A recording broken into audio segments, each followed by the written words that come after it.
Hey, everybody, welcome back to another week of Crunching Your Growth. I'm your host, Phil Masiello, and today we're talking about something that I love. A founder who saw opportunity where most people saw waste. And so my guest today is Lanette Fidrych. She's the founder and owner of Cycle Dog, a Portland, Oregon based company that makes high quality dog gear out of recycled materials. She left her career at Nike, started Cycle Dog with a simple idea to take old bike tubes and turn them into durable dog products. That one idea has grown into a full manufacturing operation in the United States, making leashes, collars, toys, other dog products. But the story is not just about the products, it's about building something from scratch. It's about figuring out manufacturing, it's about figuring out retail, sales, direct to consumer, sustainability, growth, the whole thing. I mean, the story is extremely interesting because she had to figure everything out herself. So Cycle Dog now sells through independent retailers, through large chains, direct to consumer. It's a big company.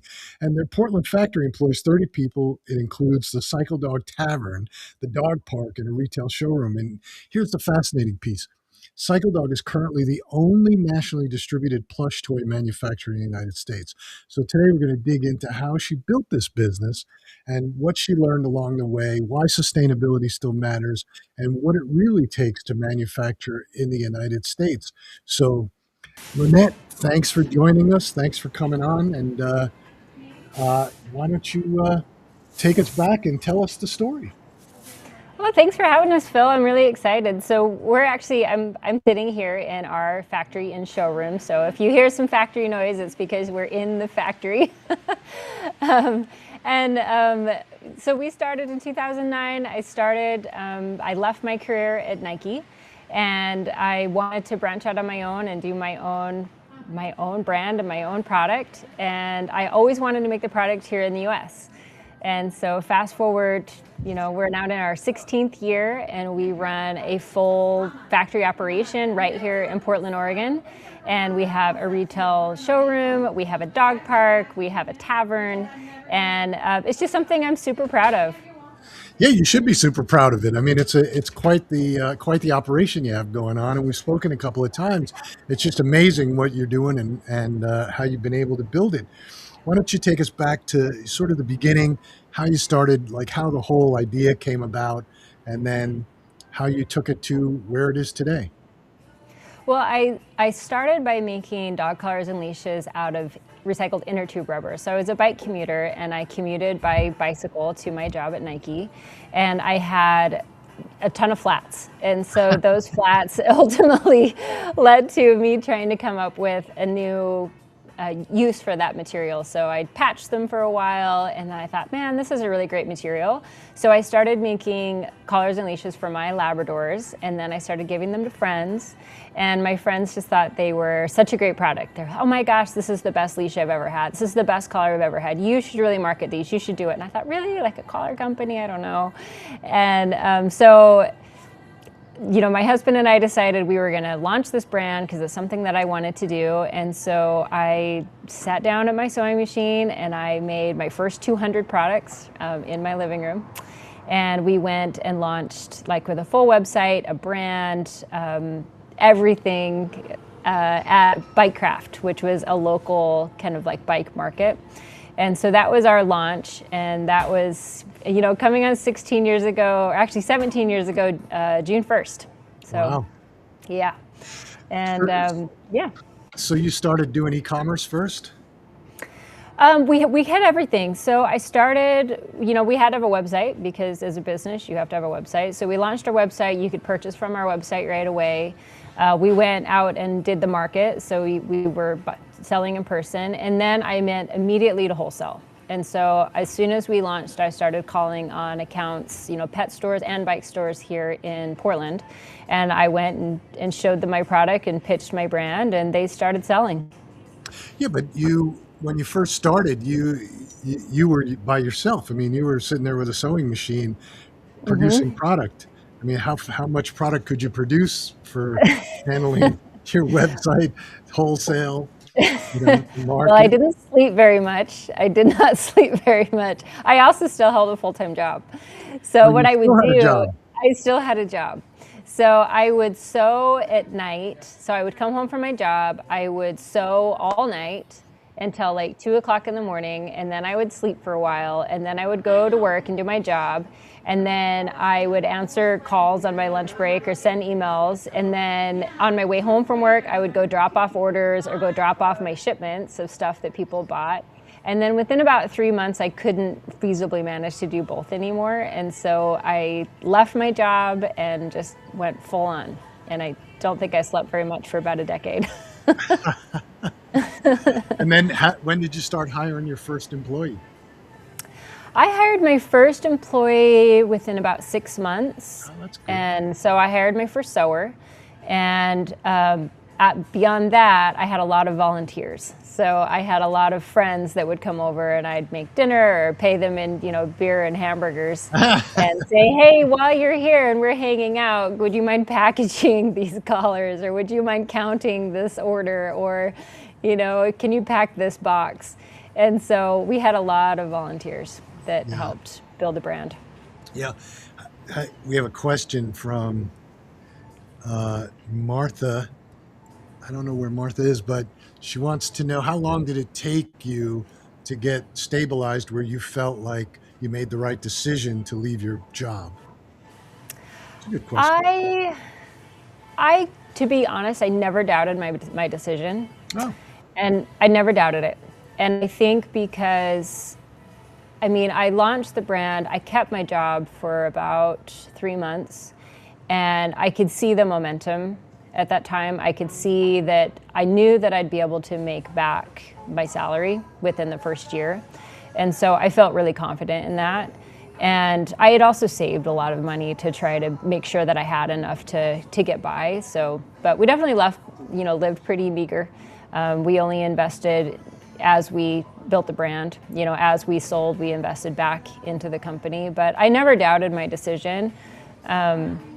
And so I would say within the first year, we were profitable, and that was something that was important to me, is I had to be profitable. But I say that, and I don't think that we grew in the traditional way. We didn't spend money we didn't have. We didn't spend a ton of marketing. We didn't take on loans. We didn't take on investors. We very much bootstrapped it, which meant I worked a ton, and I did every part of it. Yeah. I built my website. I built the brand. My husband did all the packaging. We did every piece of it because we just didn't have the money. So that's how we were going to grow.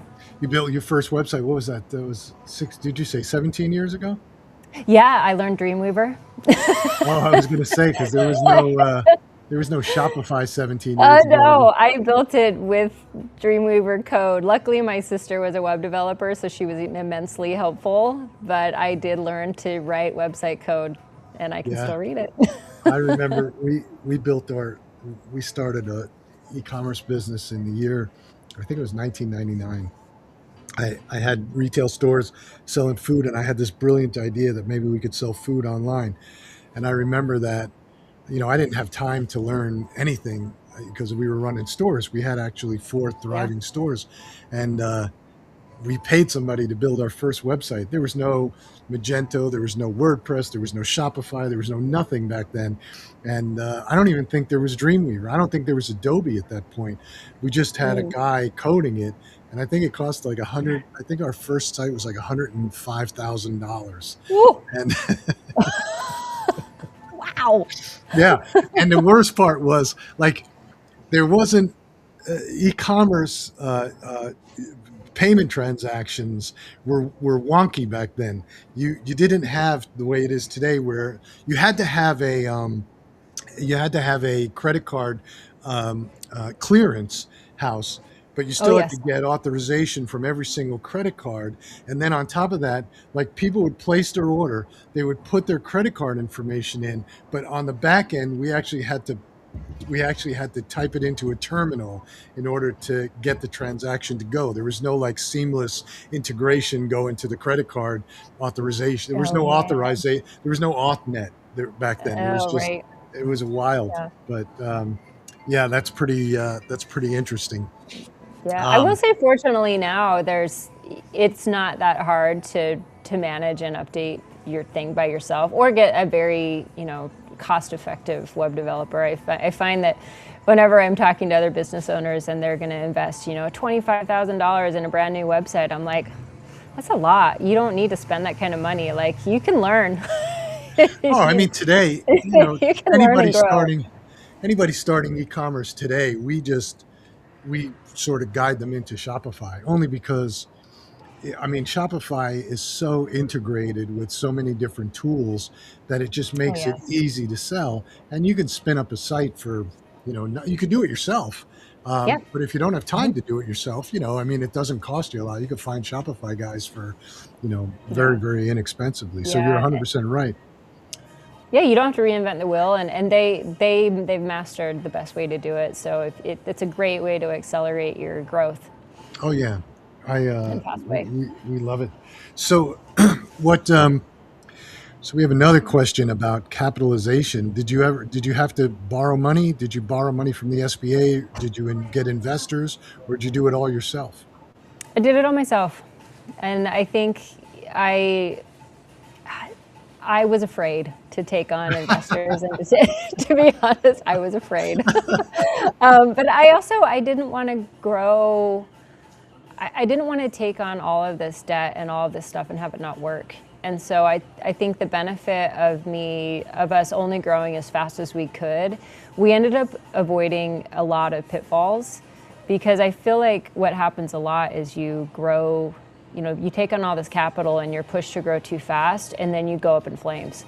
And I think that only growing as fast as we had the money to grow for, while we grew slower, we also grew at a much more stable pace. Yeah. Well, So, yeah, I agree with you. I think that too many too many startups and too many young entrepreneurs get all enthralled with the idea of raising capital. It's almost like a badge of honor to go, oh, I took mhm, on investor dollars, and then the pressure comes because you have to grow.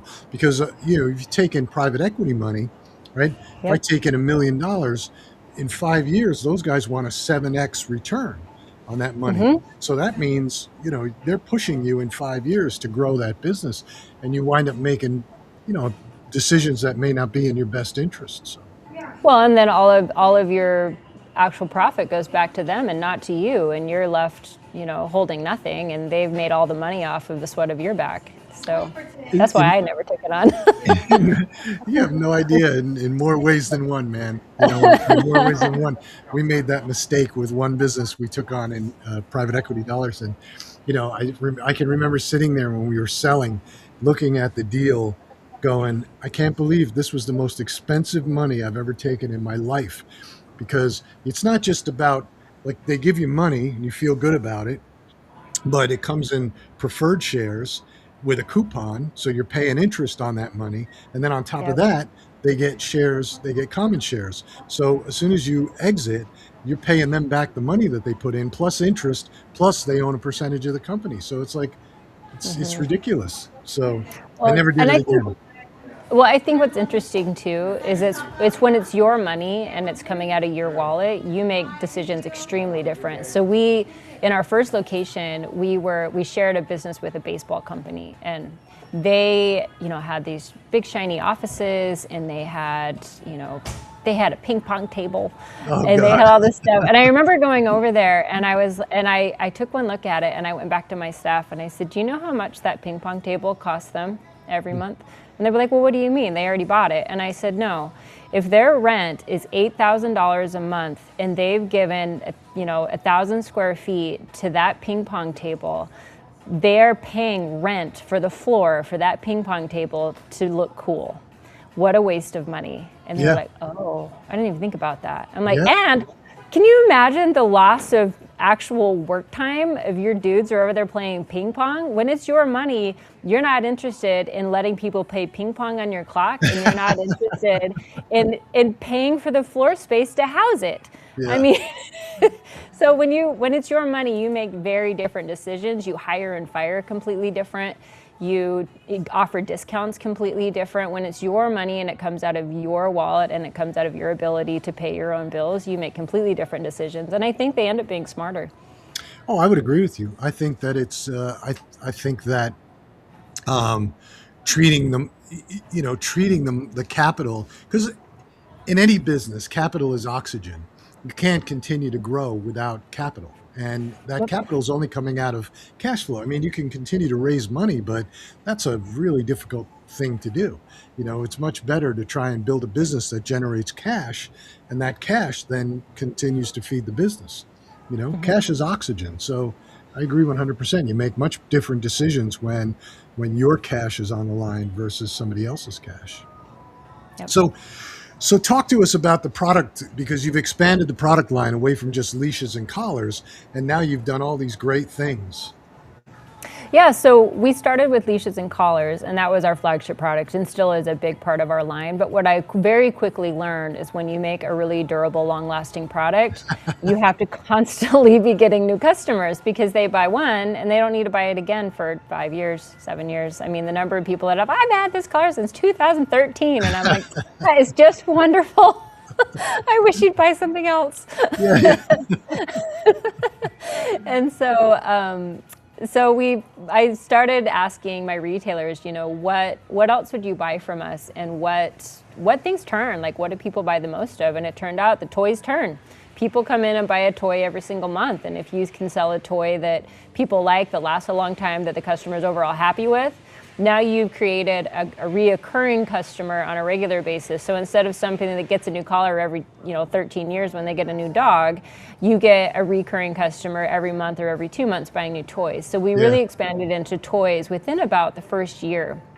We launched a rubber toy line. And then back in 2013, so I guess 4 years after we started, we launched our plush toy line. And that was really hard because it's really hard to make plush toys in the US. So it took a lot of learning and a lot of going to sewing shows and a lot of figuring out how do you cut and sew in a fast way, because that was not my expertise. Right. And so once we got over that learning curve, that has just boomed. I mean, we are definitely known for our plush toys. We make a waterproof bed that's really, really nice. We make water bowls. We make all sorts of different things now. But I found that once we landed a customer that loved our brand and loved what we were about, they were more likely to continue to buy other things from us. And so as a pet owner myself, I was able to look at what things do I buy from my pet and what functionality do I want out of that? Yeah. And so for me, I wanted a bed that stayed clean, that I didn't have to replace, that didn't get stinky, that was easy to wash. I didn't have to wrestle it, throw it in my washing machine. I could hose it off. And so we made a waterproof bed that does all of those things. And same with plush toys. I didn't want a plush toy that was disposable. You buy it 5 minutes later, it's dead.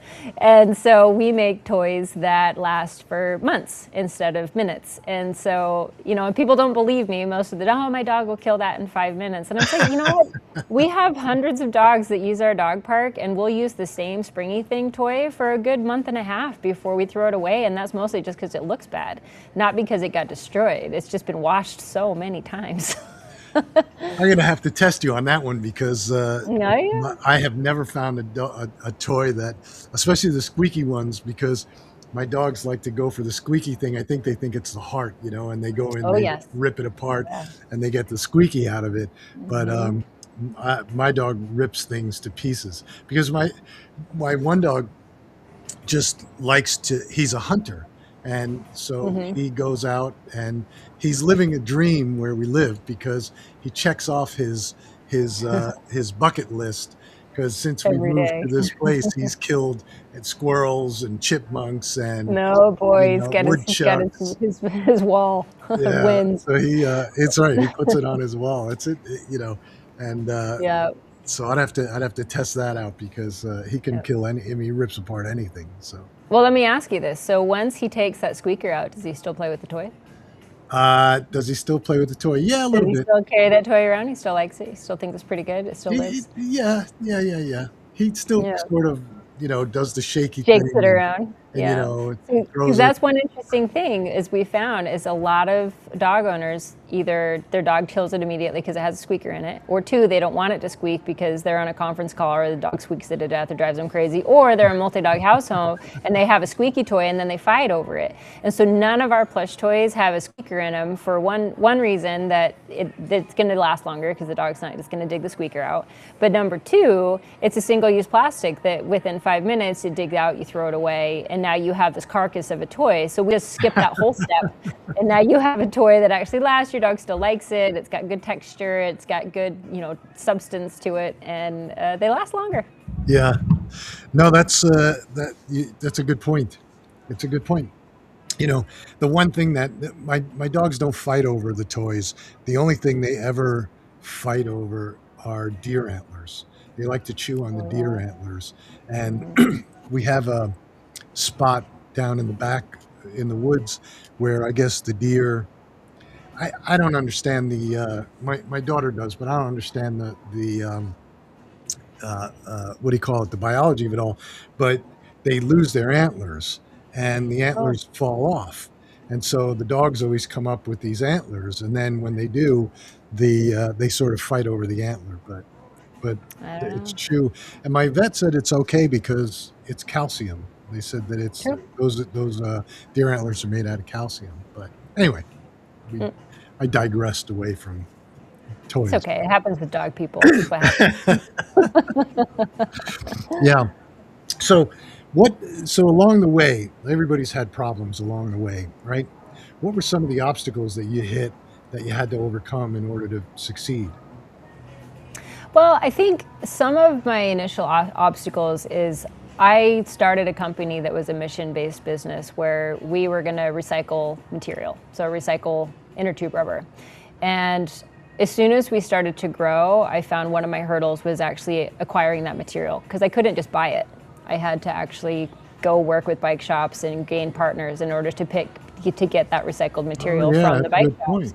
Yeah, it's a good. And so that was a big obstacle. So I was not only just running a business, I was trying to source material, but source a material from a very untraditional way, like literally ringing up bike shops and saying, "Hey, can you keep your changeovers for us, and we will, we'll come and pick them up from you." And so that became like the sourcing side of things became really hard. And it took me years to actually master that sourcing side because it wasn't something I thought of when I started. It's how hard it was going to be because there's millions of tubes that are recycled or that are thrown away every single year.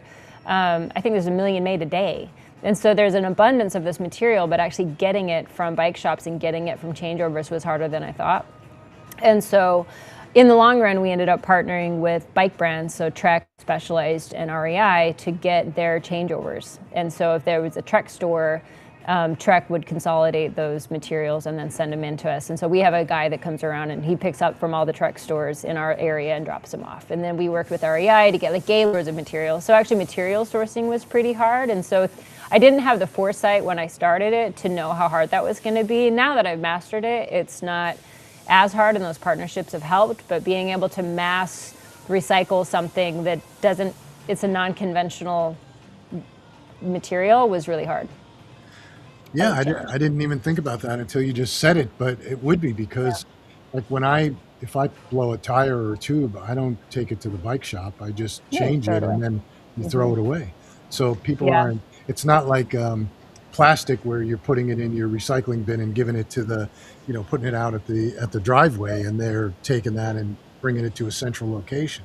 Yep. So yeah, that's Yeah. interesting. Yeah, that was hard. But I ended up, joining the Association of Oregon Recyclers, getting listed on recycling websites. And I did find that there were a lot of people that wanted to recycle that material. They just didn't have the means to do so. And so becoming that means really helped. And so now we have lots of places that have tube recycling bins that people can go drop their tubes off, and then they bring them into us and we pick them, or we go pick them up. And so now we have a constant source of inner tubes, but also what's interesting is it's like the worst job here. You have to sort, cut, clean, dig through people's trash. Like, it is a terrible job. And so actually finding somebody willing to do that job was really, really hard. And so we went through people like crazy trying to do that job. So now everybody does the job. Like, everybody just cycles through it. There's not one person that does tubes. It's like everybody gets stuck doing tubes for like an hour a day. And so that helped. But that was challenging. So also, I will say the other thing that was really hard was managing people. Managing people is really hard, and getting really good people and keeping them happy and finding the right fit, and then also knowing when to fire somebody. That was a learning curve that I feel like I'm much better at now. And as a team, I have the same people now that on my management team that have been here for 12 of the 15, 16 years. And I'm so grateful for them, but we all come at it from the same perspective of, if you join our team, then you're on our team. You're not just an employee, you're somebody that's part of this engine that runs and moves. And so it has to be a really good fit. And if it's not, like, we have to part ways immediately. And that was a learning curve.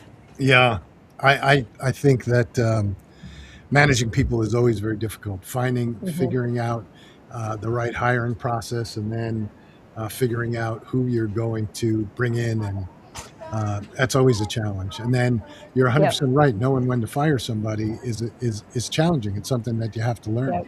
And yeah, I've been guilty of not pulling the trigger fast enough. But yeah, Yeah, my grandma always said, if you're going to swallow a frog, swallow it fast. And I keep that in the back of my head. Anytime I have to swallow a frog, I'm like, oh, I'll be there at 8 a.m. yeah, Although yeah. it's funny now is I don't work in the office that much anymore. And so if I show up at 8 a.m., everybody scrams because they're like, oh, Oh, crap, who's getting fired? oh boy. That's, yeah, the worst is since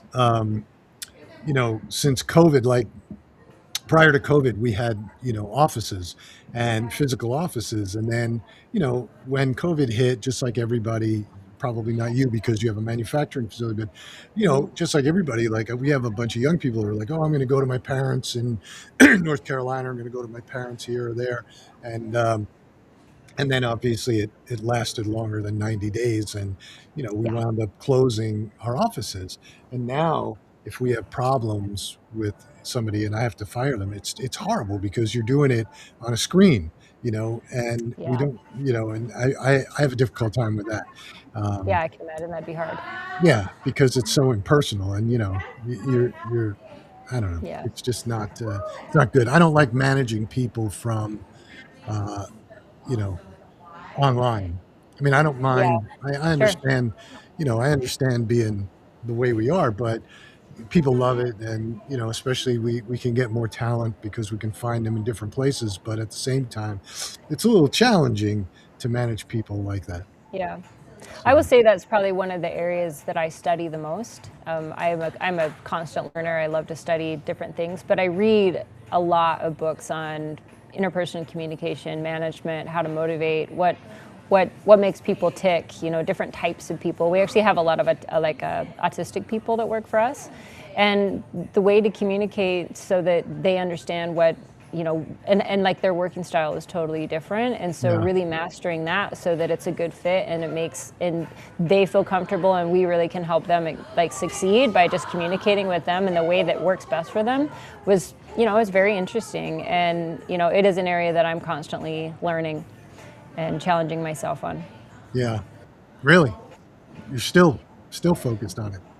Oh, constantly. Yeah. Well, because I mean, it always changes. How do you motivate people? What makes people tick? Like, how do you maximize your staff, and how do you maximize, just making everybody want the same thing that you do and have the same drive that you do. Like, when I left my career, one of my initiatives was to create a work environment where people really wanted to be here and they felt like they were part of the team and it wasn't just a job, and that when Monday came, they weren't like, oh God, I have to go to work. Like, they were actually excited to be part of the team. And that's something that has been like at the top of my pedestal of what to achieve. And I think as a result, we tend to keep people for a long time, and everybody's constantly figuring out ways to help the company grow, and I don't have to be the leader of that. And I think that is why we've succeeded, is because every person is driven to see the goal succeed and to make progress, and it's not just a job to anybody. I think that Yeah, helps. yeah, that's great. That's it's a great way to look at it. Hmm. Yeah, I found in my life that autonomy to make decisions and autonomy to make mistakes and not beating somebody if they do make a decision and make a mistake, that goes a long way, as long as they don't make the same Hmm. mistake twice.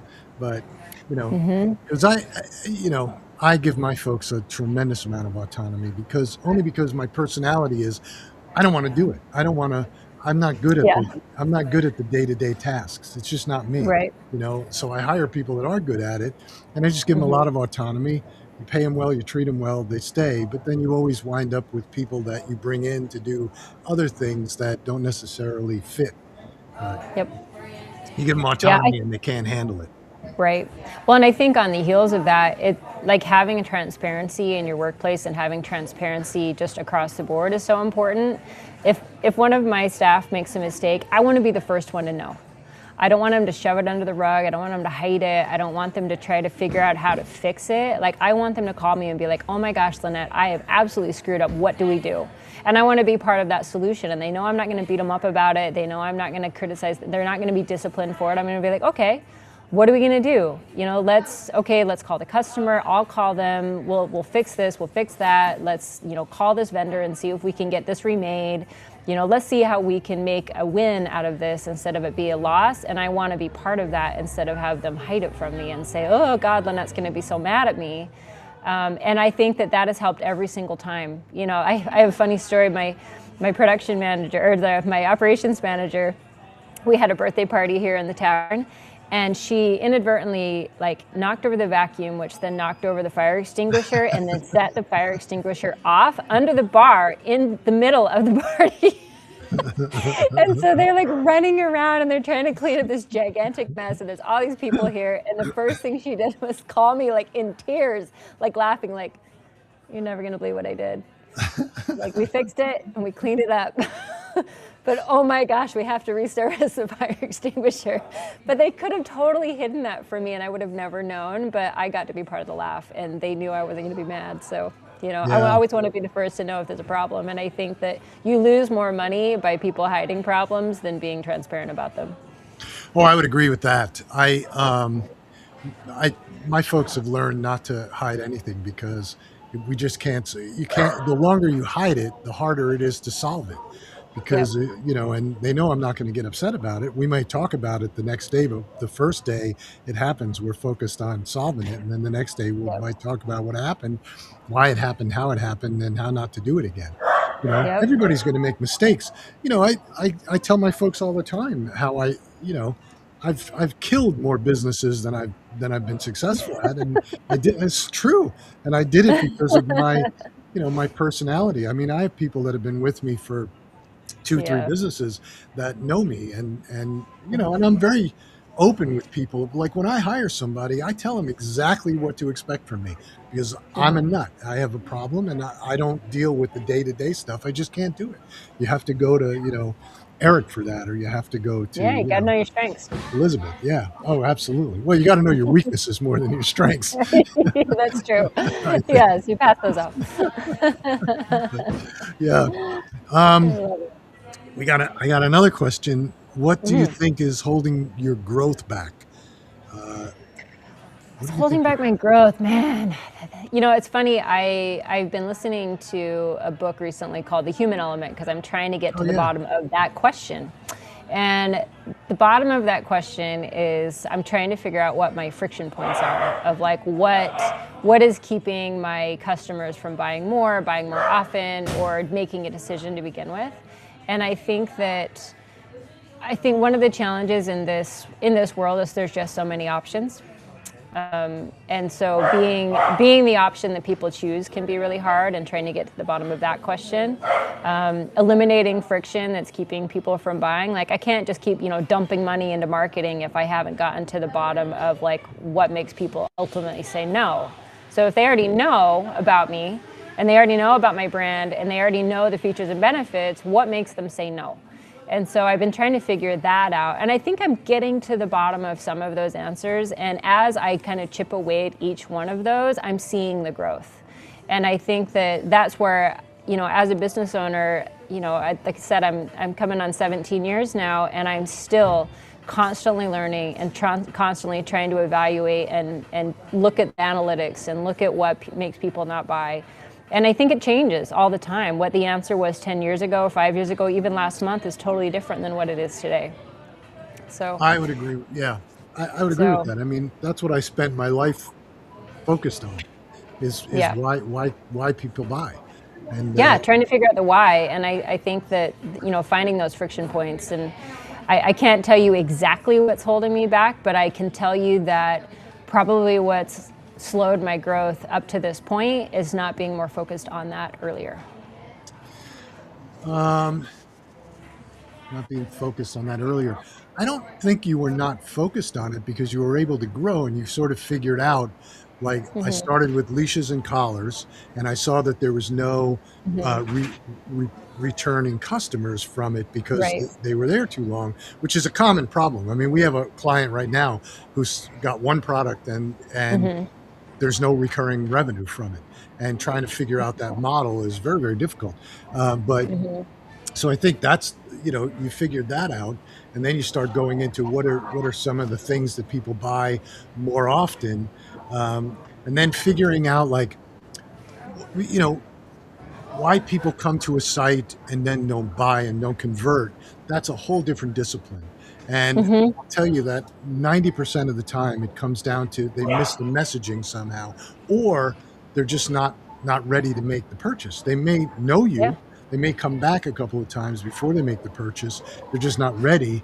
But yeah, I mean, that's a whole discipline. I mean, that's what I Yeah. honestly, that's what I spend my entire day doing, analyzing data, looking at like how things react, what customers reacted to what, whether it's Right. ads, whether it's social, whether it's whatever. That's sort of my thing. I love Yeah. data and I love Yeah, data I do too, and analytics. I think learning that and understanding it is so important. And it's always the simplest stuff. We always think it's like some big grand thing. And one of the number one reasons people don't select a collar, even though they pick the pattern and they know they want it and they think it's great, is they don't know what size they need. Right. It's so simple. And so we're always trying to improve our messaging to make it really clear what size you need. Because if that's the only thing holding you back, that's so easy to fix. But it probably took me years to realize that size wasn't clear. It Right. wasn't clear what the size. It wasn't clear on my hang tag. It wasn't clear to the retailer selling it.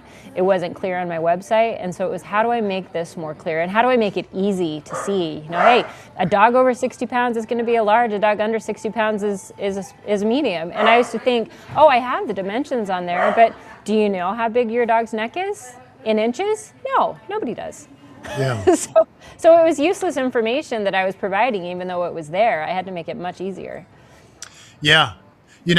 It's funny because we always have the problem with clients of conversion rate optimization, right? My site's not converting at the rate, and then everybody wants to go through the site rebuild, and maybe if we made the buttons red or we made the buttons blue or we made the this and that, and I learned a long time ago.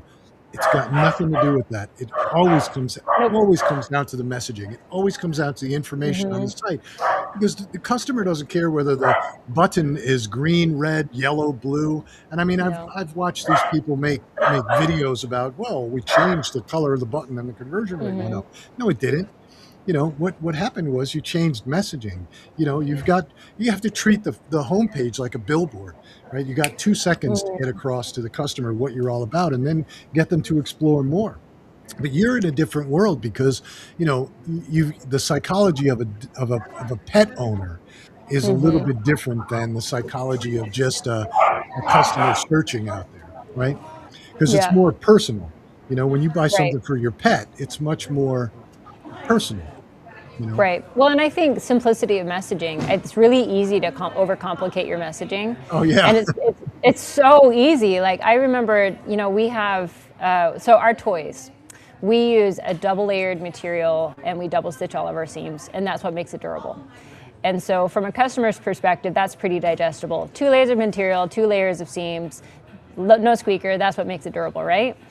When we launched the toys, we said it's a 2-ply bonded laminate, Oh yeah. and it's recycled polyester, and because it's it's a non-woven, blah blah blah. That's what makes it durable, and it was like, whoosh.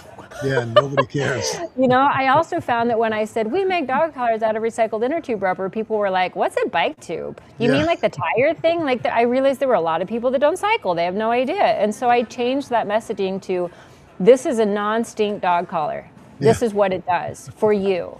Well, Your yeah. dog collar stinks. This dog collar doesn't." And it had to be that simple. And then we launched the bottle opener on our dog collars. And literally we printed this big sign at a trade show that was like, "Bottle opener dog collar." That was it. Yeah. Nothing else. And people were like, oh, that's so clever. Oh, I just love that, you know? But when we had all this stuff on there that was, you know, so technical, it just, people didn't, like even Bike Tube was too technical. Yeah, nobody cares about the It's feature. recycled, it's non-stink, it's made in the USA. That is all people need to Yeah, know. that's all they Any care. more than that, and it's too hard. Well, non-stink is the trigger because that's your solution. You know, it's got Yeah. nothing to do with how you get there, whether it's, you know, a recycled bike tube or whatever. It's the Yeah. fact that it's a solution, which is it's non-stink. You know, Yeah. because I But changed. yeah, overcomplicated messaging will just kill you. Yeah. Well, people, it's not just overcomplicated messaging. It's people are too feature focused, and people don't Yeah. buy features. They buy the solution. They buy what makes Yeah, them what does feel this do good. for me? Yeah. Yeah, another thing I learned recently in one of my studies was I thought was very interesting the idea of like mirroring back your customers' needs, wants, or problems.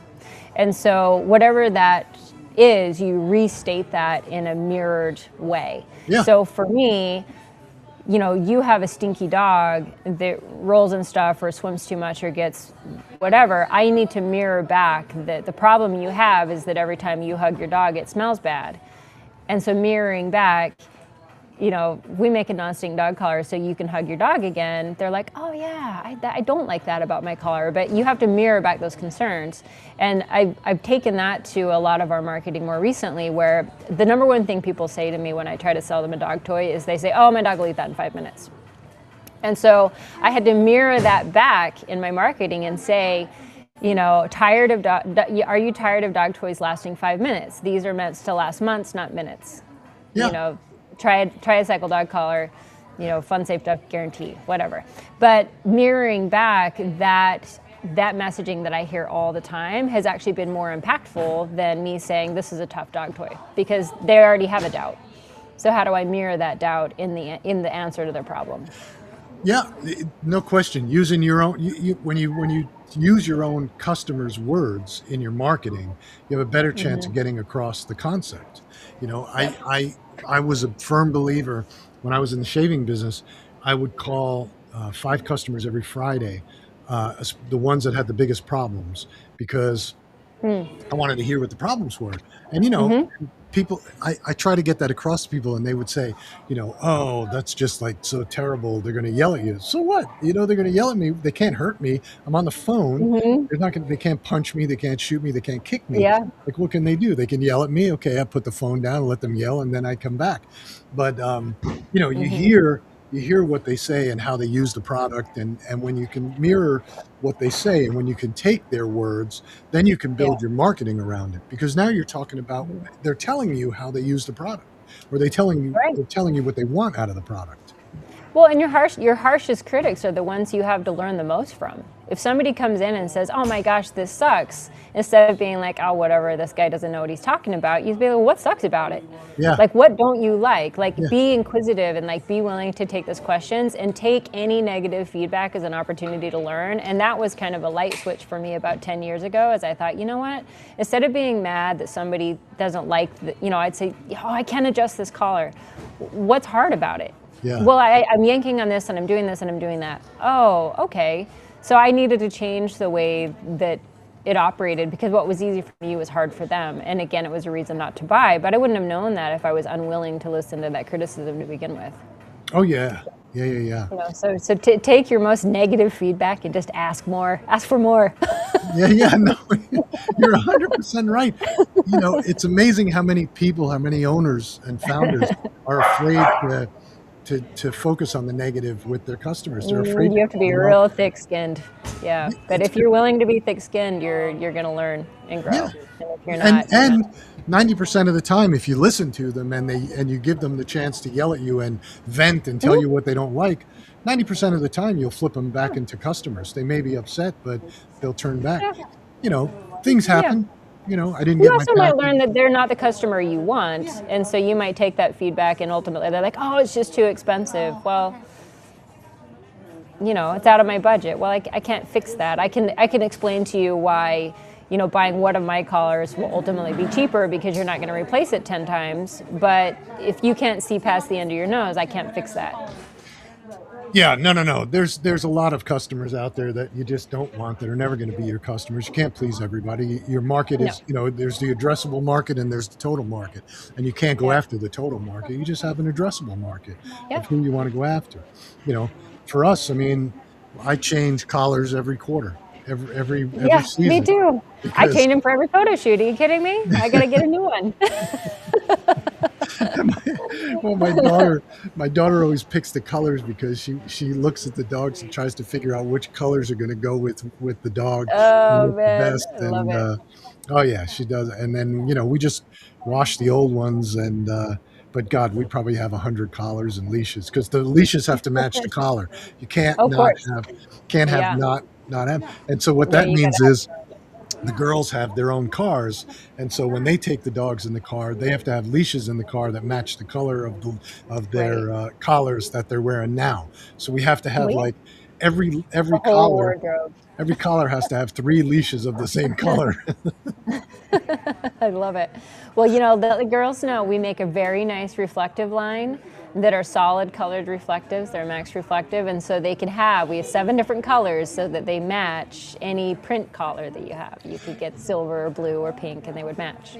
Yeah, well, I sent the website to my daughter Viv to look at it to start making purchases because I said, this because she's very she's vegan and she doesn't like to buy anything that's really new unless it has some sort of a mission behind it.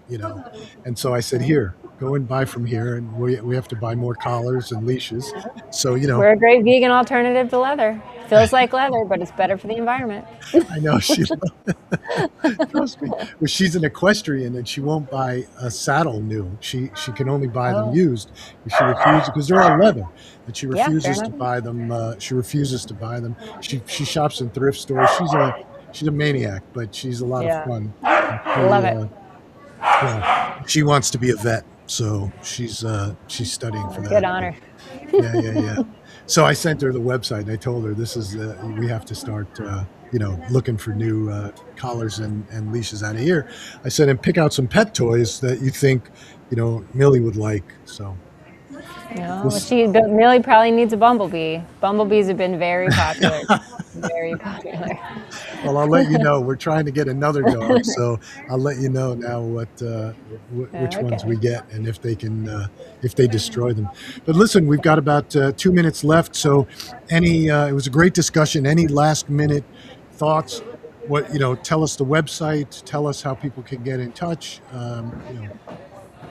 Yeah, excellent. So our website is cycledog.com. It's very easy to find. We've got all of our line on there. We make collars, leashes, bowls, waterproof beds, recycled and durable dog toys. We make tons of stuff. If you're ever in the Portland area, come by our tavern and dog park. If you heard dogs barking in the back down, it's because it's tiny dog hour, and so all the tiny dogs are in there just getting scrappy. So I apologize. I don't think, I don't think anybody cares. But definitely, come and visit us. We have a really good time here, and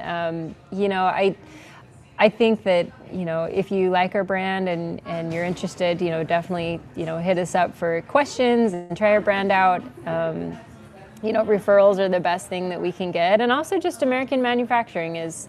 It's definitely something that's hard to do, and we appreciate the support. And I think that it goes a long way. We employ 30 people here. We have some really great stories of different just success stories of the jobs that we offer. And when you support Cycle Dog, that's what you're supporting is actual local jobs and career development. So Yeah.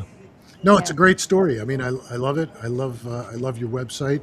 I think so follow Cycle Dog, follow it, and everything on social media is at Cycle Dog. Yep. Yep. At Cycle Dog. So you can follow them on social media and get pictures of dogs, and that's always makes Yeah, me find proud. us on the socials. Give us your comments. Send us your photos. We love seeing dog photos, so send those over. Makes our day. We have a whole wall of them. That's great. All right. Well, thank you for taking the time to come on, and we're just about out of time, so I appreciate it. And for everybody that was watching, I really think that, when you look at what Lynette has built, I mean, it's unbelievable when you think about it. And this is really what entrepreneurship looks like. And so it's a powerful lesson that, great businesses don't always start with some like massive, complicated idea. Sometimes they just start with a simple insight, a better way to make something, and the discipline to keep going, even Hmm. when, an easy path would be to stop. So I appreciate you coming on, and we will see everybody next week. Thank you so much. Thank you.